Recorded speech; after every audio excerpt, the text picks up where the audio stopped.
আমার ইউটিউবের প্রিয় দর্শক বন্ধুরা, তোমাদেরকে একটা ভয়েস শোনাবো। এই ভয়েসটা আমি দিতাম না, ভয়েসটা দিচ্ছি এই কারণ কিছু কিছু মানুষ, আমি জানি না তারা আমার টিপস অ্যাপ্লাই করে কিনা বা করলেও সঠিক নিয়মে করে কিনা। আমাকে পার্সোনালি এসে বলছে, দিদি আপনি টিপস বলছেন, আমি তো টিপস করছি, কিছু হচ্ছে না, আপনার সব টিপস আমি অ্যাপ্লাই করেছি, ওনার কিছু হয়নি। তো আমি ওনাকে বললাম হয়তো আপনি ঠিক মতো করতে পারেননি, তাই হয়তো হয়নি। তা উনি বললো না, আপনি যেরকম বলেছেন আমি তো সেরমই ম্যাডাম করেছি। তাহলে আমি এই ভয়েসটা দিই, যে এই ভয়েসটাও আমার তোমারই মতো, আজকে জানি তুমি হয়তো শুনছো, বা যারা ভাবো রেমেডিগুলো হয়তো ফেক বা হয় না, এরকম অনেকে এর আগেও বলেছে। এখনো যে ভয়েসটা আমি দিচ্ছি, একটু শোনো তো। দিদি ভাই, তুমি এত বড় উপকার করলে আর আমি তোমাকে ভুলে যাব তুমি কি করে ভাবলে? তোমার সাথে যদি আমার একটু সাক্ষাৎ হয়, আমিও তোমাকে জড়িয়ে ধরে আদর করবো। দিদি ভাই, তোমার মতো মানুষ হয় না। আর তোমাকে আমি ভুলে যাব তুমি ভাবলে কি করে? আমি তোমার সাথে ঠিক যোগাযোগ রাখবো দিদি ভাই। তুমি এরকম বলো না আমাকে, আমার খুব কষ্ট হয়। হ্যাঁ বোন, গুড মর্নিং। তুমি যে বেবির জন্য টিপসটা দিয়েছিলে, খুব কাজে লেগেছে, খুব কাজে লেগেছে। আমার বোন বলল যে রাত্রিবেলা শান্ত হয়ে মেয়ে ঘুমোচ্ছে একেবারে, ওই জন্য তোমাকে আমি এটা বলে দিলাম ফিডব্যাক, যে সত্যি খুব কাজে লেগেছে। Hello everyone, welcome back to my channel.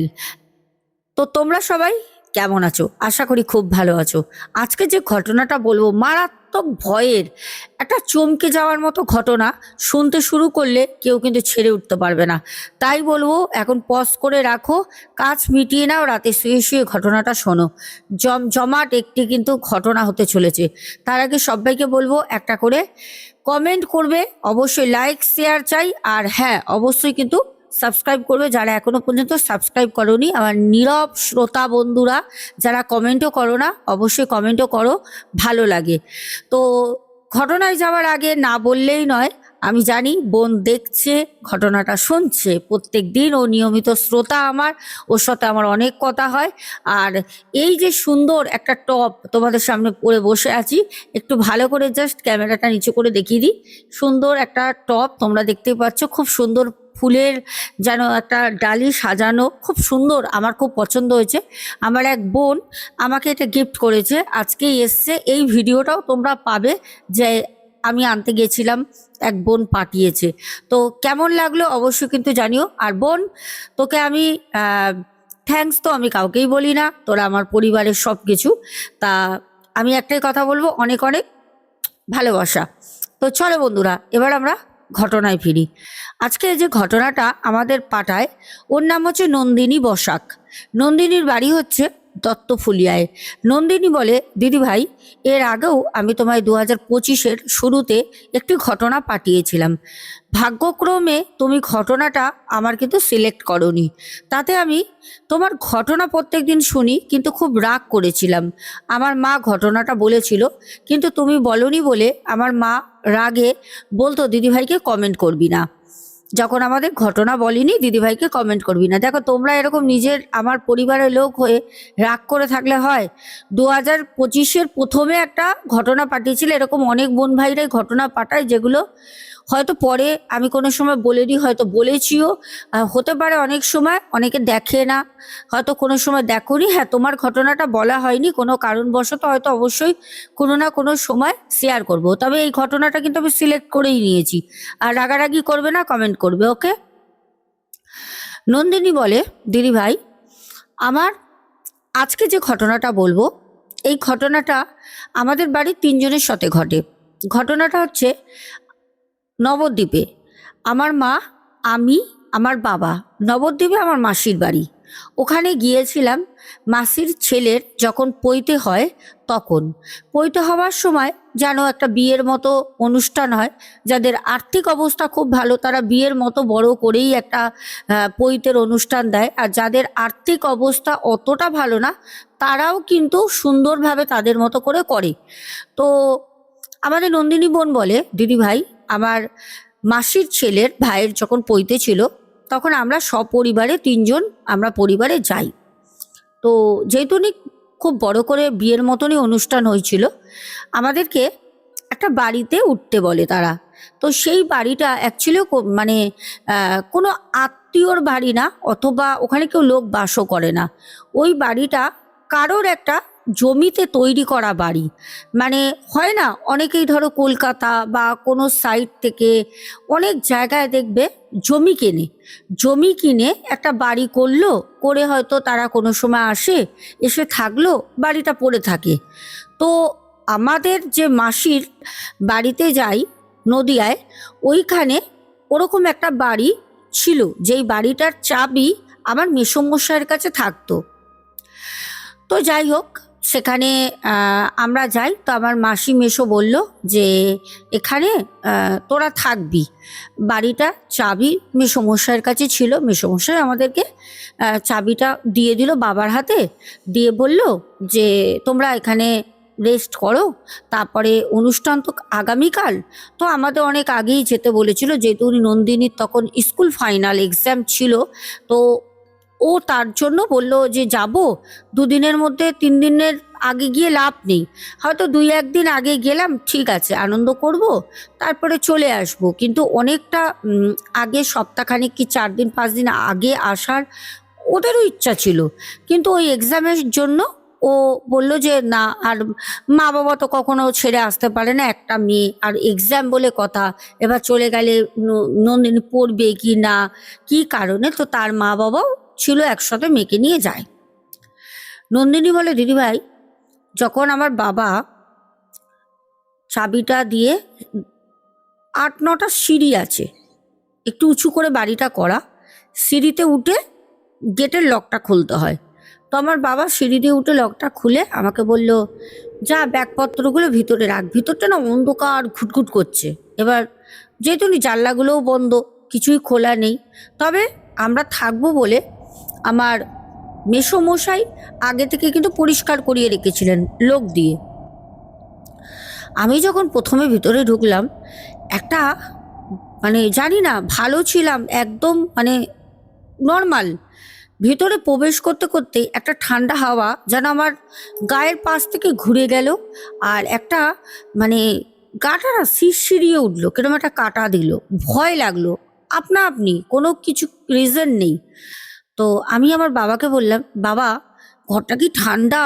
আমার বাবা বলল, হ্যাঁ, জানলা টাল্লা বন্ধ, কেউ থাকে না, বুঝিস না, আর চারপাশে তো বেশ জঙ্গল রয়েছে, বাড়িটা জঙ্গল টঙ্গল, অনেক বাগান, তো তার মধ্যে এমনি অনেক গাছ গাছালা জঙ্গলি হয়ে রয়েছে। তো বলল, তুই জানলাগুলো খুলে দে, দেখবি সব ঠিক হয়ে যাবে। তখনও দিনের আলো ছিল, জানলা খুলতে বাড়ির পরিবেশ একদম ভালো, সুন্দর হয়ে গেছে, আর কোনো ভয় কোনো রকম কিছু মনে হচ্ছে না। যাই হোক, তারপরে আমাকে মা বলল যে চল এখন ওই বাড়ি চলে যাই, রাতের বেলা ওইখান থেকে খাওয়া দাওয়া করে একদম বাড়ি চলে আসব। তো আমরা কথা মতো চলে গেলাম। আমরা ওই বাড়িতে গেছি। ওই বাড়িতে গিয়ে, মানে মাসির বাড়িতে, হই হুল্লোড় আনন্দ, মানে সে একটা আলাদাই ব্যাপার। তো খাওয়া দাওয়া হলো যখন রাতের বেলা, পরের দিনই মানে ভাইয়ের মাসির ছেলের পইতে, তো সব কিছু আমার মা জোগাড়যন্ত্র করে, মা বলল যে একটু রাত হবে, কারণ আমার মাসি বলল, দিদি তুই নাহলে আমাদের সাথে আজকে থেকে যা, সকালবেলা তো তোর অনেক কাজ আছে, কারণ পুরো তো বিয়ের মতো অনুষ্ঠান হয়, তুই একটা কাজ কর, মানে আমার বাবার কথা বলল যে তুই জামাইবাবুকে আর নন্দিনীকে বল চলে যেতে ওই বাড়ি, ওরা ওই বাড়ি চলে যাক, গিয়ে ঘুমোক, কারণ ছেলেদের সকালবেলা তো কাজ থাকে না, কাজটা আমার মায়ের আছে, তাই বলল তুই থেকে যা। তো আমার মা বলল ঠিক আছে। এবার বলি, মাসির বাড়ি থেকে যেই বাড়িটায় আমাদের থাকতে দেয়, ওই বাড়িটা পায়ে হেঁটে গেলে 10-15 মিনিট লাগে, খুব কাছে না আবার খুব দূরেও না। তো আমি আর বাবা মাকে গুড নাইট বলে, মাসি মেসো ভাই, বাড়িতে আরও অনেকেই ছিল, দিদা ছিল, দাদু তো আমার মারা গেছেন, দিদা, সবাইকে গুড নাইট জানিয়ে সবাই একত্র হয়েছি, আরও অনেকেই রয়েছে, সবাইকে গুড নাইট বলে আমি আর বাবা চলে যাই। তো যখন গেলাম, বাবা আমাকে বলল যে শুয়ে পড়। তা দুটো দুটো ঘর আছে, পাশাপাশি দুটো ঘর, দুটো ঘরের মধ্যে দুটো বিছানা পাতা আছে। তো আগে থেকে সব কিছু করে রেখেছে, কারণ জানে যে আমরা আসবো, থাকবো, 3টে মানুষ, 2টো বিছানা রয়েছে পাশাপাশি ঘরে, আর একটা ছোট্ট বাথরুম রয়েছে, কোনো রান্নাঘর নেই। তো ভালো কথা, বাবা একটা রুমে শুলো, আমি একটা রুমে শুলাম। আমি শুলাম যেই রুমে জিনিসপত্র, আমাদের মালপত্র, ব্যাগ রাখা আছে, ওই ঘরে। ওই ঘরেই হচ্ছে অ্যাকচুয়ালি গেট, ঘরের দরজা। আর পাশের ঘরটা বাবা শুয়েছে, ওই ঘরটা ভেতর দিয়ে যাওয়া আসা করা যায়, জানালা আছে বাবার ঘরে, কিন্তু কোনো দরজা নেই।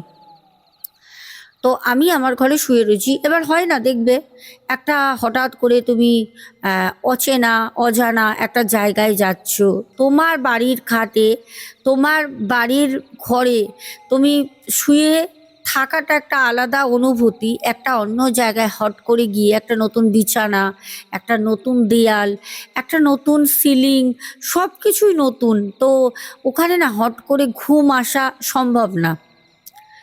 তো নন্দিনী বলে, দিদিভাই আমার বাবা প্রচণ্ড টায়ার্ড ছিল, ওনার বয়সও হয়েছে। বাবা পাশের ঘরে গিয়ে বাবা রীতিমতো ঘুমাচ্ছে, নাক ডাকার শব্দ শুনছি, যেটা নিয়ে হামেশাই বাড়িতেও অশান্তি হয় মায়ের সাথে। মা পাশে ঘুমাতেই পারে না, বাবা অত্যাধিক নাক ডাকে। তো যাই হোক, আমি ঘুমানোর চেষ্টা করলেও ওই বাবার নাক ডাকার শব্দে আরও যেন ঘুম হচ্ছে না। তা আমি দেখছি, দেয়াল দেখছি, দেয়ালের মধ্যে ফটো আছে, কোনো ঠাকুরের ফটো না, এমনি গাছ, হরিণ, এরকম ফটো, সিনারি আর কি, সেগুলো দেখছি, এপাশ ওপাশ করছি। তারপর ভাবলাম বেশি তো রাত হয়নি, তখন প্রায় ওই 12টা বাজেনি, 11:30 কি 11:45 রাতে হবে। তো আমি তখন ভাবলাম যে আমার এক বান্ধবীকে ফোন করি। তো ও আমাদের সাথে আসবে বলেছিল, তো ওর বাড়ি থেকে ছাড়িনি, ও খুব ক্লোজ ফ্রেন্ড আমার। তা আমি ওকে ফোন করলাম, ফোন করে ওকে জিজ্ঞেস করলাম, কিরে কি করছিস? ও আমাকে বলল, বাবা তুই তো একদম সত্যি পইতে খেতে গেছিস, একদম তো জমে গেছিস, সারাদিন ফোন করলি না তো। আমি বললাম সময় পাইনি। আর সত্যি কথা বলতে বাবা মায়ের সাথে যখন ট্রেনে করে আসছি নদিয়ার উদ্দেশ্যে, যখন কলকাতা দিয়ে, তখন অনেকবারও ফোন করেছে। এবার হাতে ব্যাগপত্র ছিল, আর বাবা পছন্দ করে না ফোনে সবসময় কথা বলা, আমি ফোনটা তখন রিসিভ করিনি। তো ওতে একটু রাগ হয়েছে। যাই হোক, আমি ফোন করতে তখন ও আমাকে বলছে, কি খেলি? হ্যাঁ, তা খুব আনন্দ কর, আমিও তো ভেবেছিলাম যাবো, গেলে খুব মজা হতো। আমি ওকে বলছি, তুই আসলে খুব আনন্দ হতো, তুই তো আসলি না, এসব কথা বলছি। বলতে বলতে অনেকটা রাত হয়েছে, ও বারবার হাই তুলছে ফোনের ওপার থেকে, আমাকে বলছে, নন্দিনী ঘুমিয়ে পড়, কালকে তো সকালে উঠবি, খুব সাজবি, আর সেলফি তুলবি, আমাকে কিন্তু পাঠাবি। আমরা অ্যাকচুয়ালি এই করি, আমরা যে একটা গার্লস, আমাদের যে ফ্রেন্ড সার্কেল রয়েছে, কেউ কোথাও গেলে কে কত ভালো কত রকম পোজ দিয়ে কে তুলতে পারবে স্টাইল করে করে সেলফি প্রতিযোগিতা হয়। তো আমরা এরকম তো করি, আমাদের নতুন কিছু না। তো ও তখন বললো, আমি বললাম ঠিক আছে, কালকে সাজবো, লেহেঙ্গা এনেছি একটা, এইসব কথা বলছি। হঠাৎ দেখলাম আমার বাবা উঠলো। বাবা ফোনে কথা বলতে দেখলে দিনের বেলাও কিন্তু খেপে যান। কিন্তু আমি তখন বাবাকে দেখিনি, পাশ ফিরে শুয়েছিলাম, বাবা দেখলাম হেঁটে বাথরুমে গেল। আমি দেখে ফোনটা হাত দিয়ে ফেলে দিয়েছি, মানে বিছানার মধ্যেই চুপচাপ হয়ে গেছি। আমি বুঝতে পেরেছি বাবা তো শুনেছেই, আমি তো কথা বলছি, আমি তো দেখিনি বাবা উঠেছে। তারপর আবার দেখলাম বাবা চলে গেল, কিছু বললো না, আমার দিকে তাকালোও না। আমি তখন সোজা হয়ে এরকম করে বাবাকে দেখছি, মাথার মধ্যে হাতটা এরকম করে দিয়েছি, এরকম করে দিয়ে দেখছি, বাবা চলে গেল, পাশের রুমে গিয়ে শুয়ে পড়লো। আমি কিন্তু আমার মতো চুপচাপ আবার ফোনটা তুলে কথা বলতে শুরু করলাম। তো আমাকে বললো, কিরে তোর বাবা না মা? আমি বললাম, আরে না, মা তো ওই ঘরেই রয়েছে, মাসির বাড়িতেই রয়ে গেল, মায়ের সকালবেলা অনেক কাজ আছে তো মা আসেনি। বাবা বললো, বাবা কি বলিস রে, তোর বাবা তোকে কিছু বললো না? আমি বললাম, সেটাই তো বুঝলাম না, বাবা তো কোনো কথাই বললো না রে, বাবা তো চুপচাপ চলে গেল। তা যাই হোক, আমরা দুজন দুজনের মতো বেশ ভালো জমিয়ে গল্প করছি। ও তখন বারবার করে আবারও হাই তুলছে, বলছে তুই রাগ রেখে ঘুমা, সকালবেলা সেজে আমার ফটো দিস। তো যাই হোক, আমি তো আমার মতো ফোনটা ও রাখে, আমি তখন ফোনটা কেটে দিই, কাটার পর আমি ফোনটা এমনি ফেসবুক দেখছি, ঘুম কোনো মতে আসছে না। আর আমি জানি যে আমাকে তো কোনো কাজ নেই, যদি দরকার হয় বাবা চলে যাবে, মা বাবা ওখানে থাকবে, আমি না পরে উঠে স্নান টান করে হেঁটে চলে যাব, আমার ওইসব কোনো চাপ নেই। ঠিক আছে। হঠাৎ করে তখন রাত প্রায় 2টো বাজে, ফোনে কথা বলতে বলতে সময় গেছে অতটা লক্ষ্য করিনি, এসছি তো 12টার দিকে। তো হঠাৎ করে গেটের মধ্যে দেখছি কেউ টোকা দিচ্ছে, দরজাটায় কেউ টোকা দিচ্ছে ঘরের। আমি ভয়তে কাতর, এত রাতে কে আসলো, গেটের মধ্যে টোকা দিচ্ছে, কী রে বাবা। আর ভয় লাগছে কি, যদি কোনো মানে দুষ্টু ছেলে ফেলে করে, বা আমরা যেহেতু জানি একটা অনুষ্ঠান বাড়ি, সোনাদানা আছে ব্যাগে, হ্যাঁ, তারপরে ডাকাত টাকাত পড়লো না তো, চোর টোর এলো না তো, মানে নানা রকম না ভয় লাগছে। তার মধ্যে বাড়িটা তো ওই সামনেটা আমার মানে মেসোমশাই পরিষ্কার করেছে, বাড়িটা পুরো জঙ্গল বনে ভর্তি। হঠাৎ করে আমার মা, নন্দিনী দরজাটা খোল, মা বলল নন্দিনী দরজাটা খোল।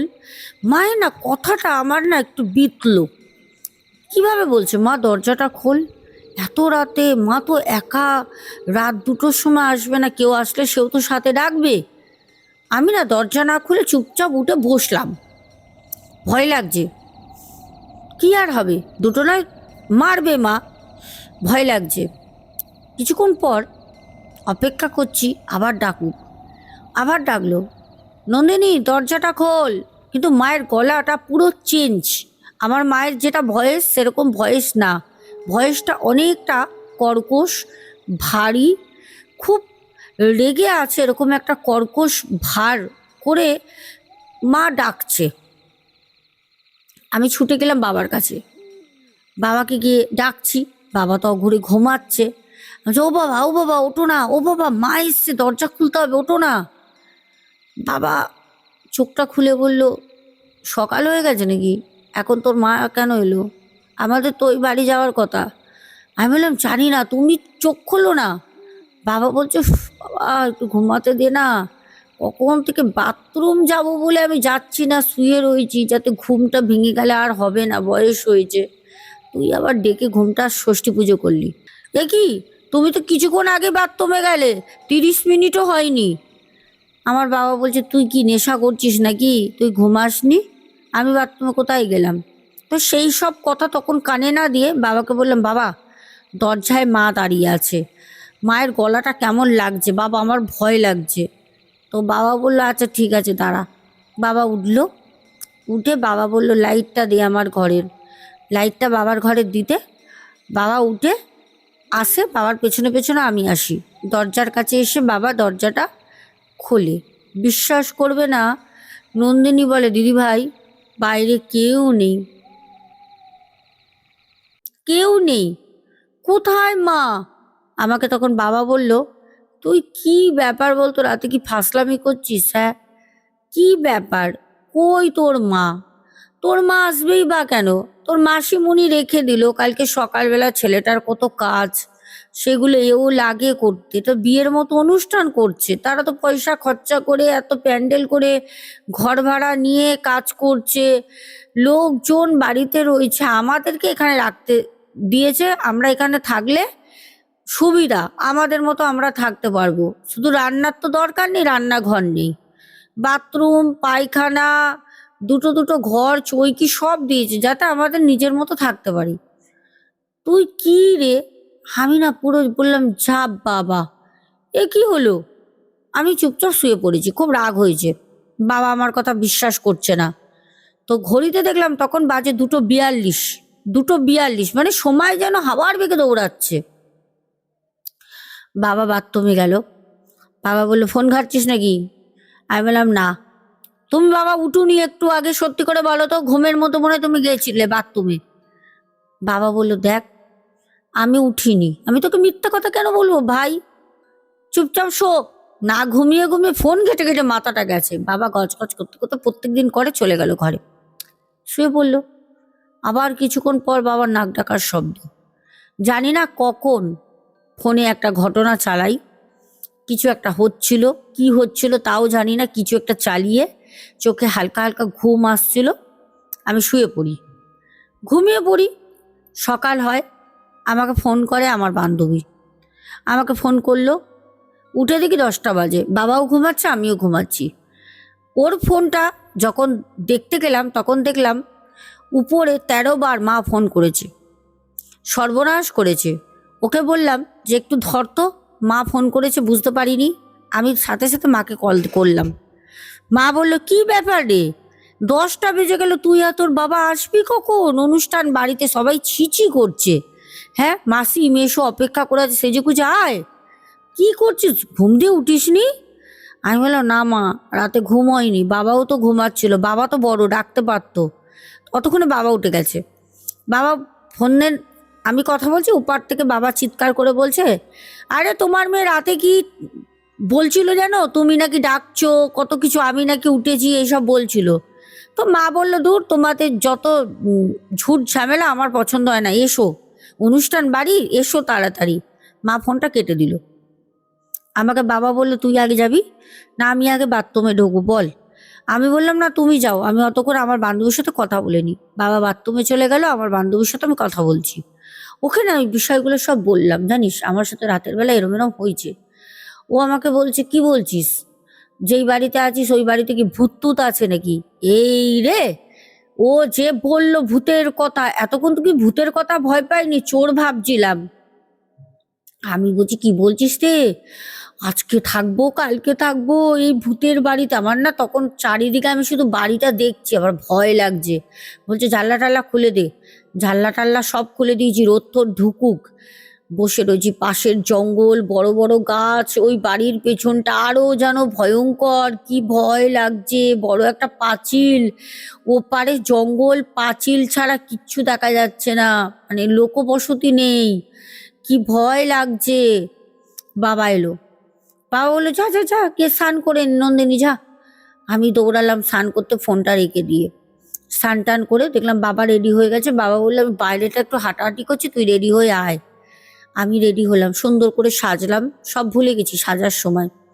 নন্দিনী বলছে, দিদি, সেজে গুজে বেরোলাম। বাবা জানলাগুলো বন্ধ করে দিতে বললো, রুমের জানলাগুলো বন্ধ করে দিয়ে আমি আর বাবা দুজনে গেলাম। যাবার সময় মায়ের জন্য শাড়ি, ব্লাউজ এগুলো নিয়েছিলাম। মা বলে দিয়েছিল কোনটা কি আনবি, মা তো ওখানে স্নান করবে, সকালে করেছে যদিও। তো যাই হোক, গেলাম। যেতে ওখানে ফটো তোলা, আরও বোন ভাইরা ছিল, তারপরে মাসিমণির ছেলে যার পৈতে, ওকে চুল কাটাতে এসছে, মানে সেই ওকে নিয়ে আড্ডা, মানে ইয়ার্কি ঠাট্টা, ওর মাথার মধ্যে তেল ঘষে দেওয়া, হ্যাঁ চুল নেই সে নখ দিয়ে খামচে দেওয়া, মানে এমনি জাস্ট মজা করে এসব হচ্ছে। ও তো রেগে চিৎকার করছে বেচারা। তো আমার বাবা মাকে বলল যে একটু এইদিকে এসো তো। আমার মা যেখানে খাবার ছিল, প্যান্ডেল হয়েছে, পেছনটা গেছে। তো বলল, রিসেপশন হবে, একটা পার্টি মতো অ্যারেঞ্জ করেছে, আমার মেসোমশাইয়ের কথা বলছে। আমার বাবাকে মা বলছে, তো তুমি একটা কাজ করো, দুপুরবেলাটা এখানেই থেকো, কারণ রাতে যে তুমি পার্টি হবে, নানা রকম জিনিস আনতে হবে, তুমি থেকো, নাহলে একটা খারাপ দেখায়। আমি তো ছিলাম, আমি একটু রেস্ট করবো, আমি চলে যাব নন্দিনীকে নিয়ে, গিয়ে একটু ঘুমাবো, রাতে ঠিক ঘুম হয়নি। তখন বাবা বলছে, নন্দিনীকে আমি ডাকছি, দাঁড়াও। তো মা বলছে, কি হয়েছে? তখন নন্দিনী বলছে, দিদিভাই বাবাও আমাকে ডাকে আমি যেতে। তখন আমাকে বাবা বলল, রাতে কি কি হয়েছে বল। তা আমি না সব কথা মাকে বললাম। মা বলল, ছাড় তো, দুদিনের ব্যাপার, থাকবো চলে যাব, কে ডাকছে না ডাকছে, ও কিছু হয়নি, কিছু হবে না, ওইসব তোদের মনের ভুল, নতুন জায়গা। যাই হোক, এই কথা বলার পর আমরা আবার খাওয়া দাওয়া করলাম দুপুরে। বাবা থেকে গেল, আমি আর মা হেঁটে দুজনে চলে আসি। আসতে তখন মা বলল, কি রে, তালা খুলে মা বলছে, জিনিস রয়েছে, সোনা দানা রয়েছে, হ্যাঁ জানলাগুলো খুলে গেছিস? আমি বললাম, না, জানলা তো খুলিনি, জানলা তো বন্ধ করেছি, বাবা আমি দুজনে, জানলা তো খুলিনি। বলছে, তো জানলা খোলা, দুটো জানলা দুটোই খোলা, বাবার ঘরের না, আমার ঘরটা জানলা খোলা। তো আমি বললাম, দাঁড়াও, বাবাকে ফোন করি। মাকে ফোনটা ধরাই। তো বাবাকে জিজ্ঞেস করলাম, বাবা যাবার সময় জানলা বন্ধ করেছিলাম? বাবা বলল, হ্যাঁ, তুই আমি দুজনে মিলেই জানলা বন্ধ করেছি, আমি ঘরে তালা দিয়েছি, বাইরে ঘুরছিলাম। হ্যাঁ, তা আমি বললাম দেখো বাবা, এসে দেখছি জানলা খোলা। বাবা বলছে কি বলছিস? তখন মা বলছে হ্যাঁ, ও বলছে না, আমি বলছি জানলা খোলা, তোমার মেয়েও তো দেখছে হাট করে জানলা খোলা, সোনা দানা জিনিস আছে। বাবা বললো থাক, এই নিয়ে চিৎকার চেঁচামেচি করো না, কিছু বলো না, দেয়ালেরও কান আছে, চুপচাপ থাকো, ভালো কথা। ওখানে আমরা দুপুরবেলা মা আমি দুজনেই ঘুমিয়ে পড়ি, পেটটা ভরে খেয়ে এসেছি, হেঁটে এসেছি, রাতে ঘুমাইনি, মাও ঘুমাইনি, তো দুজনেই আমরা এসে কিন্তু একদম সোজা টান টান ঘুমিয়ে পড়েছি। এইবার বিশ্বাস করবে না, ঘটনাটা ঘটলো ঠিক সন্ধ্যাবেলা। সন্ধ্যাবেলা যখন শুয়ে রয়েছি, তো একদম রেডি হয়ে মা বলেছে তুই আগে উঠলে রেডি হয়ে আমাকে ডাকবি, একটু শোবো আমি, আর আমি যদি উঠে পড়ি তাহলে আমি তোকে ডেকে দেবো, ইয়ং মেয়ে, এতক্ষণ শুয়ে থাকার দরকার নেই, কি পড়বি না পড়বি সেগুলো বের করবি। আমাদের বোন নন্দিনী বলছে দিদি আমার ঘুম ভেঙে যায়, সন্ধ্যা তাও 6:04-05 হবে, ঘুম থেকে উঠি, উঠে মাকে ডাকতে যাব, তা ভাবলাম থাক, মা তো বলেছে যে ডাকতে হবে না, তাহলে আমি বাথরুমে যাই, ফেস ওয়াশ দেবো, মুখ টুক পরিষ্কার করব, বাথরুম থেকে হয়ে এসে রাতে যেদিন পার্টি মতো আছে, একটু ভালো ব্রাইট সাজতে হবে, তো আমি মেকআপটা করি, মেকআপ করতেও তো মোটামুটি টাইম লাগবে, আর মা তো আমাকে রেখে যাবে না, আর তো মায়ের সাথে যেতে হবে, একটু তাড়াতাড়ি করতে হবে, কারণ মা শাড়ি পরে নিলে মায়ের তো সাজগোজ নেই, শাড়ি পরলে মা চল চল চল চল করবে, আর সাজতে দেবে না কোনো মতেই না, ভালো কথা। তো নন্দিনী বলছে দিদি ভাই, আমি যখন ফেস ওয়াশ পুরো বাথরুমে নিয়ে যাব, কোথায় রাখবো না রাখবো, বেরিয়ে যাবো, পরশু দিন তো চলে যাব, তা আমি ব্যাগ থেকে বের করে আমার হাতের মধ্যে দেবো, অনেকে হাতের মধ্যে নিয়ে জল দিয়ে আমরা হাতে মানে এরম এরম করে মেলাই, তারপর মুখের মধ্যে ঘষি, কিছুক্ষণ রাব করার পর ধুয়ে ফেলি। বোন বলছে দিদি আমি সেরকম হাতের মধ্যে নিই, হাতে এরকম ঘোলাতে ঘোলাতে মানে হাতের মধ্যে রাফ করছি, রাফ করতে করতে মুখে দেব, হঠাৎ দরজার সামনে দিয়ে আমার পুরো মেসোমশাইয়ের গলা, বলছে নন্দিনী কিরে কখন যাবি, তৈরি হয়েছিস? আমি তখন বললাম হ্যাঁ মেসোমশাই যাবো তো, রেডি হচ্ছি, দাঁড়াও দরজা খুলছি। ওই যে বলে স্টপ, আর কোনো আওয়াজ নেই। আর আমার হাতে যেহেতু ফেস ওয়াশ ছিল, আমি ফেস ওয়াশটা মুখে কোনো রকমে দিয়ে ধুয়ে আমি যখন দরজা খুলি তখন দেখছি কেউ নেই, কেউ নেই। আমার মা কতক্ষণে উঠে মা বলছে কী রে কার সাথে কথা বলছিলিস এত জোরে জোরে? আমি বললাম মা মেসোমশাই এসছিল। বলছে কোথায় তোর মেসোমশাই, ডাক। বলছি মা বাইরে তো নেই মেসোমশাই, মেসোমশাই ডাকলো। বলছে বাইরে নেই ডাকলো, কি বলছিস রে? তো বাবাকে ফোন করে, মা ফোন করে বলল যে ভগ্নিপতি কোথায়?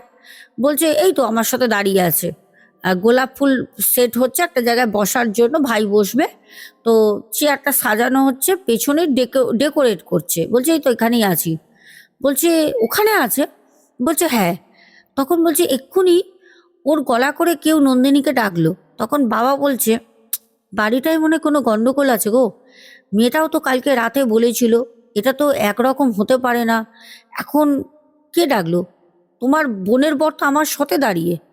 দর্শক বন্ধুরা, তোমাদের সাথে ঘটনাটা বলছি, জানি না তোমরা যে মন দিয়ে শোনো গায়ে কাটা দেবে, আমার কিন্তু গায়ে কাটা দিচ্ছে শুনে। তো বলছে বাবা তখন মাকে যে কিছু একটা ব্যাপার আছে, আমরা চলো কালকে বাড়ি চলে যাই, আর এক্সট্রা দিন থাকার দরকার নেই, কোনো রকমের রাতটুকুনি তিনজনে কাটিয়ে দিই। হ্যাঁ যাই হোক তোমরা রেডি হয়ে বেরিয়ে এসো, একসঙ্গে রাতে ফিরবো।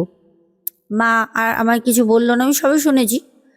তো আমরা রেডি হলাম, হয়ে এবার আমরা বেরোবো। এবার বেরোনোর সময় আমার মা বলছে নন্দিনী এই বাড়িতে মনে হচ্ছে কোনো রকম কিছু আছে, বুঝেছিস? আজকে রাতে না তালা মারছে যখন গেটে, তখন মা বলছে তালা দিতে দিতে যে আজকে রাতে ওরকম হলে মাসির বাড়িতে কোনো একটা কোণে, হ্যাঁ ওর তো দোতলা বাড়ি, কোনো একটা কোণে আমরা শুয়ে পড়বো, কিছু বলার দরকার নেই, এই বাড়ির এই সব কিছু বলবি না, কালকে সকালবেলা আসবো, জিনিসপত্র থাক, দামি দামি জিনিসগুলো মা সাথে একটা ব্যাগে নিয়ে নেয়। যখন দরজা বন্ধ করে মা ঘুরেছে, মাকে কেউ পেছন দিয়ে এত জোরে ধাক্কা ধাক্কা মারলো। নন্দিনী বলছে, দিদি ভাই আমি পরিষ্কার নিচে দাঁড়িয়ে মায়ের দিকে তাকিয়ে রয়েছে, ওই যে বললাম না 6-7টা সিঁড়ি আছে, উঠে দরজা খুলতে হয়। মা না হুড়মুড়িয়ে পুরো সিঁড়ি দিয়ে পা মুচকে পুরো একদম ঘাসের উপর। আমি দেখে মাকে বলছি, ওমা তোমার লাগেনি তো? ওমা, সত্যি কথা বলতে মায়ের শাড়িটা নতুন সায়া পরেছিল, এরকম ভাবে পড়েছে, ভগবান আছে না, মানে কোনোভাবে মার পা ভাঙেনি, মোচড় লাগেনি, কিচ্ছু হয়নি। মা শুধু বলল, না কি জানি কি আছে, কিছু বলার দরকার নেই। মা উঠেই থু থু থু থু করে গায়ে আমার আর মায়ের থুতু দিয়ে, মা আর পেছনে তাকায়নি, শুধু জামা কাপড়গুলো ছিল আর ব্যাগ সব মায়ের কাছে, সোনা দানা টাকা পয়সা। সোজা আমরা যাই, বাবাকে মা বলল, বলছে কি বলছো, তোমার লাগেনি তো? বলছে না কিছু হয়নি, মায়ের কাপড়টা একটু ছিঁড়ে যায় আর একটু ধুলো ময়লা লেগে যায়। তো অনুষ্ঠান প্রোগ্রাম যখন শেষ হলো রাতের বেলা প্রায় 12টার কাছাকাছি, তো আমার মা আমার মাসিকে বলল যে, বোন শোন। বললো, হ্যাঁ দিদি বল। বলছে, আমরা কালকে বাড়ি চলে যাব। বলছে না, রাগারাগি করছে মেসোমশাই, বলছে হ্যাঁ তোমরা কি করতে আসলে, হ্যাঁ একদিন আগে এসে আজকেই চলে যাবে, মানে হলে তো আজকেই হয়ে যাচ্ছে, 12টা তখন হয়তো বেজে গেছে রাতে, হ্যাঁ আজকেই চলে যাবে, এটা কি করে হয়, হ্যাঁ না আর একদিন থাকতে হবে, ভালো খাওয়া হলো না, আমার ছেলেকে ভালো করে আশীর্বাদ করা হলো না, খাওয়া দাওয়া ঠিক মতো হলো না, অনুষ্ঠান বাড়িতে তো আত্মীয় স্বজনের বাইরে লোকজন নেমন্ত্রিত, তাদের জন্য, হ্যাঁ তোমাদের জন্য কি করলাম। মা বলল, দেখো আমি হাত জোড় করে বলছি, আমার একটা ইমার্জেন্সি কাজ এসে গেছে, আমাকে যেতেই হবে, কিছু মনে করো না, 2-3 মাস পর মেয়েটার পরীক্ষাটা শেষ হোক, নন্দিনীর এক্সাম হয়ে যাক, তারপরে আমরা আসবো। তো সেই কথা বলতে আর কি বলবে, তাদের একটু রাগ হলো। তো আমার মা বললো, কিছু বলিস না, রাগ হয় যা হোক আমরা থাকবো না। আমরা কোনো রকমে মাসিমণিকে মা বলল যে, তুই একটুখানি আমাদের এখানেই জায়গা দে, এত রাত হয়ে গেছে যাব না। মেসোমশাই বলল, আমি গাড়ি ঠিক করে দিচ্ছি, গাড়ি করে চলে যাও। বলছে না কোনো অসুবিধা আছে এখানে থাকলে? মেসোমশাই বলল, না আমি বলছি ওখানে তোমরা খুলে মিলে শুতে পারবে 3জন, অসুবিধা হবে না, এখানে বাড়িতে আরো লোকজন আছে, তোমাদেরই অসুবিধা হবে, তোমরা থাকো, আমাদের কোনো অসুবিধা নেই। মা বললো, না কোনো অসুবিধা হবে না। উল্টে ওখানে গেলে এখন এত রাতে অসুবিধা, আমি এখানে শুয়ে পড়ছি আমরা। তো যাই হোক, নন্দিনী ভাইয়ের সাথে শোয়, আর মেসো মাসি আর মা বাবা একটা ঘরে শুয়ে পড়ে উপর নিচে করে। আর আরও সবাই ছিল, সবাই অনেকেই তো ছিল। আমরা পরের দিন সকালবেলা উঠে ব্রেকফাস্ট করি, করে কাউকে আর কোনো ওই বাড়ির বিষয়ে কিচ্ছু মা বলেছে বলবি না বলিনি, আমরা সোজা কলকাতা ফিরে আসি বাড়ি। বাড়িতে চলে আসার পর আমার মা একদিন পর মাসিকে ফোন করে, সেদিন মাসি ফোন করেছে, মা কিছু বলেনি, তার পরের দিন মা নিজে দিয়ে মাসিকে ফোন করে। ফোন করে তখন বলল যে, তোরা যেই বাড়িতে আমাদের থাকতে দিয়েছিলিস ওই বাড়িটা কেউ কি বসবাস করতো? বলছে না। বলছে কেন বলতো দিদি? তখন মা বলল, ওই বাড়িতে এরকম এরকম আমাদের সাথে ঘটনা ঘটেছে। তখন বলল, দিদি আমরা তো অ্যাকচুয়ালি এই বিষয়টা শুনেছি, কিনেছিল এটা হচ্ছে হলদিয়ার একজন, ওই জমিটা কিনে ওখানে বাড়ি করে, তারা এসছিল, একবার এসছিল তারা, তো শুনেছি যে ওই বাড়িটায় নাকি এরকম কিছু একটা বসবাস করে। মা বললো ওই বাড়িতে জিনের বাস, জিনই একমাত্র রূপ নিতে পারে, কারণ ওই যে বাবা রাতের বেলা উঠেছিল, নন্দিনী বলেছে তোর বাবা সত্যি উঠিনি, ওটা জিন ছিল। জিন এরকম নিজেরা রূপ নিতে পারে, ঠিক আছে, নিজেদের মতো করে, কোনো সময় তুমি হয়ে যাবে, কোনো সময় আমি হয়ে যাব। তো বলল আমরা শুনেছিলাম, কিন্তু আমরা কোনোদিন আমাদের সাথে হয়নি বলে এটা ভ্রুক্ষেপ করিনি, কোনো গুরুত্ব দিইনি। আজকে দিদি তোর মুখে শুনে বুঝতে পারলাম যে সত্যি সত্যি ওই বাড়িটা ভুতুরে বাড়ি। তো আমাদের খুব খারাপ লাগলো শুনে, এই কথাটা বলে। তো আমার মা তখন বলল যে, সত্যি তুই জেনে শুনে কেন দিলি, যদি জানতিস সেরকম। বলল, দেখ দিদি, 2024-এর ঘটনা, 2024-এ দাঁড়িয়ে এখনো যে ভূত প্রেত আছে সেটা মানা যায় না। আর ওই বাড়িটা হলদিয়ার যিনি করে থাকতেন উনি অনেক বছর আগে 15-16 বছর আগে ওই বাড়ি ছেড়ে দিয়েছে ওনারা। বাড়ি বিক্রিও করেনি, জমি ওরকম বাড়ি রয়েছে, এখনও ওনারা আসেন কিন্তু থাকেন না। শুনেছিলাম লোকের মুখে, ওনারা হয়তো কাউকে বলেছিলেন, শুনেছিলাম ওনাদের সাথে ভালো একটা সম্পর্ক, ওনারা আমাদেরও বলেছে পরে, তবে এত কিছু ডিটেলসে বলেনি কারণ চাবিটা আমাদের কাছেই থাকে। তখন মা বলল যে হ্যাঁ ওই বাড়িতে জিন টিন কিছু আছে। যাই হোক, ওখানেই চ্যাপ্টার শেষ করে। তারপর থেকে আমরা মাসির বাড়ি গেলে ওইদিকে ভুল করেও যাই না। মেসো মাঝে মাঝে আর কি করে বলে চল ওই বাড়ি দিয়ে ঘুরে আসি, চল থাকবি নাকি একদিন। আমি বলি না বাবা, এখনো বাড়িটা পড়ে আছে। এই বাড়িটা হচ্ছে নদিয়ায়। প্রিয় দর্শক বন্ধুরা, আমাদের নন্দিনী বসাকের ঘটনাটা দত্তপুলিয়া দিয়ে কেমন লেগেছে? তো আমি তোমাদের এবার কমেন্টগুলো পড়বো, ঠিক আছে? দেখি তোমরা আমার কালকের ঘটনায় কে কে সুন্দর সুন্দর কমেন্ট করেছো। আচ্ছা, প্রথম কমেন্ট যিনি করেছেন ওনার নাম হচ্ছে শ্রাবণী হাজরা।